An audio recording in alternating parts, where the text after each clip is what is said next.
Hello everyone, welcome to my YouTube channel. இன்றைக்கி நம்ம எதை பற்றி பார்க்க போகிறோன்னா ஆர்டிகல் 4 பற்றி பார்க்க போகிறோம். ஆர்டிகல் 4 பற்றி பார்க்குறதுக்கு முன்னாடி ஆர்டிகல் 2, 3, ஷெடியூல் 1 and 4 பற்றி தெரிஞ்சுக்கிட்டால் தான் ஆர்டிகல் 4 புரியும். ஆர்டிகல் 2 and 3 நம்மளோட ப்ரீவியஸ் ஷார்ட்ஸில் போட்டிருப்பேன், அதை போய் டீட்டெயில்டாக பார்த்துட்டு வாங்க. இப்போ என்னென்னா ஆர்டிகல் 2 அப்படிங்கிறது என்னென்னா வெளியிலேருந்து ஒரு ஃபாரின் கண்ட்ரிலேருந்து ஒரு நியூ ஸ்டேட்டை இந்தியாவில் இணைக்கிறத பற்றி சொல்கிறது ஆர்டிகல் 2. ஆர்டிகல் 3 அப்படின்னா என்னென்னா இந்தியாவுக்குள்ளேயே புது ஸ்டேட்டோ இல்லை அதோட எல்லைகளை மாற்றி இல்லை பேர் மாற்றுறது ஆர்டிகல் 3. ஷெடியூல் 1 என்ன சொல்லியிருப்பாங்கன்னா நம்மளோட ஸ்டேட்ஸ் அண்ட் யூனியன் டெரிட்டரிஸ் என்னென்ன இந்தியாவில் இருக்குன்னு அதில் கொடுத்துருப்பாங்க. ஆர்டிகல் 4 ஷெடியூல் 4 என்ன கொடுத்துருப்பாங்க அப்படின்னா ராஜ்யசபா இருக்குல்ல, அதில் எவ்வளோ சீட்ஸ் ஒவ்வொரு ஸ்டேட்ஸுக்கும் யூனியன் டெரிட்டரிஸ்க்கும் அலோகேட் பண்ணியிருக்காங்க கொடுத்துருக்காங்க, அதை பற்றி சொல்கிறது ஷெடியூல் 4. ஸோ இது எல்லாத்தையும் அமெண்ட்மெண்ட் பண்ணுறதா எதுனா நம்ம ஆர்டிகல் 4.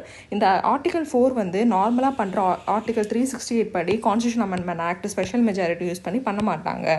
ஸோ அதுக்கு சிம்பிள் மெஜாரிட்டியே போதும் இந்த அமெண்ட்மெண்ட் பண்ணுறதுக்கு. பட் ஆர்டிகல் 2 பொறுத்த வரைக்கும் கான்ஸ்டியூஷன் ஸ்பெஷல் மெஜாரிட்டி தேவை, ஆனால் இது சிம்பிள் மெஜாரிட்டி போதும். ஆர்டிகல்